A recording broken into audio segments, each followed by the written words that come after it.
Hello,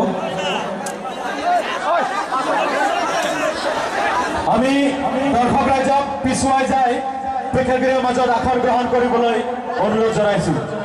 আমি কিছু সময় পিছতে এটি গুৰুত্বপূৰ্ণ ঘোষণা আপোনালোকলৈ আগবঢ়াইছিলোঁ।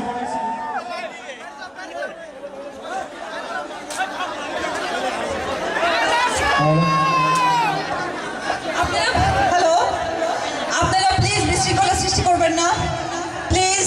আমার এটা অনুরোধ।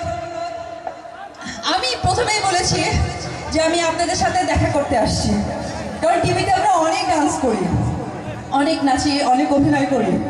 আসলে সত্যি কথা বলতে গেলে কি, আমরা এরকম কাছাকাছি দর্শক দেখতে পাই না, এটা আমাদের দুর্ভাগ্য। তাই আমার সৌভাগ্য হয়েছে আজকে আমি আসামের বরপেটা জেলার চরপেটা গ্রামে, ঠিক আছে, আমি এসেছি শুধুমাত্র আপনাদের ভালোবাসায়, আপনাদের টানে। প্লিজ একটা জোরে হাততালি। আমি একটা কথা জানি, আমি বাংলাদেশের মেয়ে, কিন্তু এখানে যারা বসে আছেন তারা সবাই, তাদের সবার বাংলাদেশের জন্ম আছে, ঠিক তো? আমরা যখন বিদেশে যাই তখন আমরা সবাইকে বলি বাঙালি। আজকে আমি আসামেও একটি কথা বলবো, আপনারা সবাই আমার বাংলাদেশের বাঙালি, তাই তো?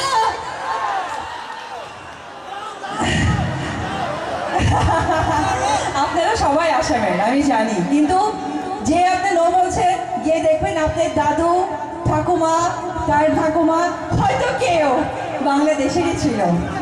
আমরা বাংলা কথা বলি, আমাদের এই বাংলা কথাটা আমাদেরকে ভালোবাসার একটি জায়গায় এনে দেয়। দেখেন, আমি খুব সহজে আপনাদের সাথে কথা কমিউনিকেট করতে পারছি, সেটার কারণ আমি বাঙালি, আমি বাংলা কথা বলতে পারি। আর আপনাদেরকে আমি বিশেষভাবে ধন্যবাদ জানাতে চাই যে আপনারা এখানে থেকেও বাংলাদেশের গান, বাংলাদেশের সিনেমা দেখেন এবং বাংলাদেশের আর্টিস্টকে এত সম্মান দেন। এটা সত্যি আমাদের কাছে অনেক প্রাপ্তি, অনেক পাওনা। তার জন্য আমি আপনাদের কাছে আমাদের অনেকভাবে সেলিউট, অনেকভাবে।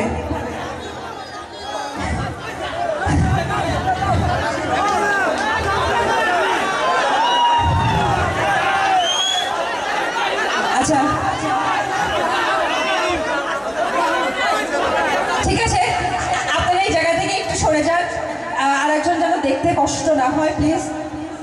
আরেকটি মানুষের কথা আপনাদের সাথে শেয়ার করব,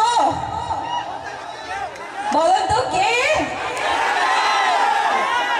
আমার ছেলে আবরাম খান জয়।